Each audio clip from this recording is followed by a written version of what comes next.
चुकीचं पाऊल उचललं असतं तर एवढे लोक माझ्यासोबत आले असते का? एकनाथ शिंदे यांचा सवाल. मुख्यमंत्री एकनाथ शिंदे यांनी आपल्या पक्षाचे शिवसंकल्प अभियान सुरू केले. त्यांना यावेळी घेतलेल्या कार्यक्रमात आपले महायुतीत सामील होण्याचे पाऊल चुकीचे असते तर एवढे लोक माझ्यासोबत आले असते का? आज शिवसेनेत अनेक जण प्रवेश करीत आहेत. परभणीच्या 50 नगरसेवकांना पक्षात प्रवेश घेतलेला आहे. मुंबईत रोज प्रवेश सुरू आहे. हजारो लाखो शिवसैनिक शिवसेनेचा भगवा खांद्यावर घेत आहेत. एका विश्वासानं हे होत आहे. जो विश्वास तुम्ही दाखवताय तो विश्वास सार्थ करण्याचं काम तुमचं एकनाथ शिंदे केल्याशिवाय राहणार नाही, असंही त्यांनी सांगितलं. जी भूमिका मी घेतली ती अतिशय प्रामाणिकपणे पक्ष वाचवण्यासाठी घेतली. आज सत्तेवर कोणी लात मारत नाही. माझ्यासोबत 7-8 मंत्री आले. सत्तेच्या दिशेने सर्वजण जात असतात, परंतु महाराष्ट्रात सत्ता सोडण्याचं काम बाळासाहेबांचे विचार पुढे नेण्यासाठी केले, पक्ष वाचवण्यासाठी केले. बंडखोरी करायची असती तर 2019ला वेगळा विचार सुरू झाला तेव्हाच केली असती. बाळासाहेबांनी कधी सत्तेचे पद घेतले नाही. उद्धव ठाकरे आणि शिवसैनिकाला मुख्यमंत्री करायची वेळ आली तेव्हा स्वतःच टुणकन उडी मारून मुख्यमंत्री झाले. आमचे सरकार महिलांसाठी काम करत आहे. एसटी प्रवासात महिलांना अर्ध्या तिकिटात प्रवास करता येत आहे. आता अंगणवाडी महिलांच्या समस्याही सोडविण्यात येणार असल्याचे त्यांनी स्पष्ट केले.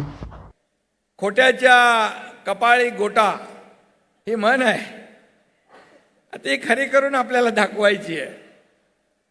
खरं म्हणजे खोटं बोलून ज्यांनी शिवसेना भाजपा ही नैसर्गिक युती तोडली, खोटं बोलून ज्यांनी आपल्याच माणसांचा विश्वासघात केला, खोटं बोलून ज्यांनी हजारो लाखो शिवसैनिकांचा अपमान केला, त्यांना त्यांची जागा दाखवून देण्याचा हा संकल्प आहे असं मी म्हटलं तर वावगं ठरणार नाही.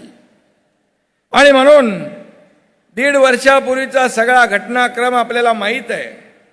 आपल्याला मी त्याच्यामध्ये जास्ती खोलात जाऊ इच्छित नाही, कारण आपण सगळेजण व्यासपीठावर बसलेले सर्व नेते पदाधिकारी आणि आपण सगळ्यांनी मला साथ दिली आणि त्यामुळेच मी आज तुमच्या समोर एक कार्यकर्त्याचा मुख्यमंत्री म्हणून झालेला उभा आहे.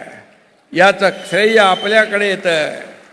शिवसेनेमध्ये इतर पक्षातले कार्यकर्ते पदाधिकारी येण्याची चढाओढ आहे.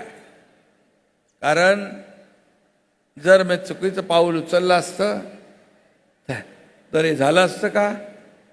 आपण एवढ्या मोठ्या संख्येने उपस्थित झाला असता का?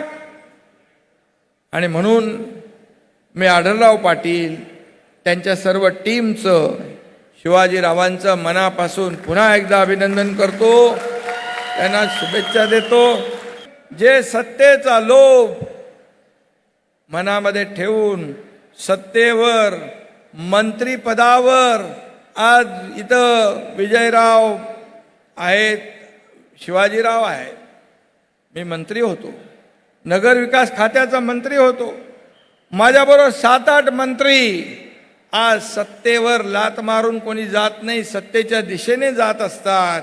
परंतु या महाराष्ट्रामध्ये सत्ता सोडण्याचं काम बाळासाहेबांचे विचार पुढे नेण्यासाठी आम्ही केलं. बाळासाहेबांची शिवसेना टिकवण्यासाठी आम्ही केलं. आणि म्हणून जर बंड करायचं असतं तर 2019ला जसा निकाल लागला आणि जे काही घडू लागलं त्याच वेळेस केलं असतं.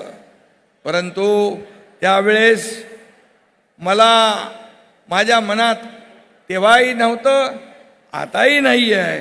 आणि म्हणून मी बाळासाहेबांचा शिवसैनिक आहे, बाळासाहेबांचा कार्यकर्ता आहे, धर्मवीर आनंद दिघे साहेबांचा कार्यकर्ता आहे. आणि महिला भगिनी इथे मोठ्या प्रमाणात आलेल्या आहेत.